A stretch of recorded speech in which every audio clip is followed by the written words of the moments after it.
Hello guys, welcome back to my channel. আমি প্রদীপ, তোমরা দেখছো প্রদীপের ব্লগ। সকাল সকাল চা তা খেয়ে মা এনে দিল ব্রেকফাস্ট, রুটি, সবজি আর কলা। এরপর আমি স্নান টান করে বাইক নিয়ে বার হই স্টেশন যাওয়ার জন্য। স্টেশন পৌঁছে বাইকটা রেখে দিই গ্যারেজে।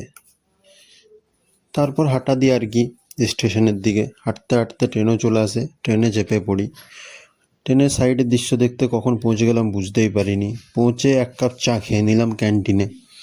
এবার চা খেয়ে টুকটাক কাজ করে একটা বাইক নিয়ে চলে গেলাম বাজারের উদ্দেশ্যে। বাজারে গিয়ে ডিটিডিসি অফিসে একটু কুরিয়ার করার ছিল আমাদের অফিসে কিছু ডকুমেন্ট, সেগুলোই করছিলাম আর কি।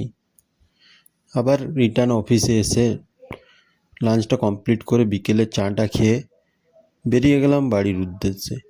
ট্র্যাক ধরে ধরে চলে গেলাম স্টেশনে পৌঁছে ট্রেনে চেপে বাড়ি চলে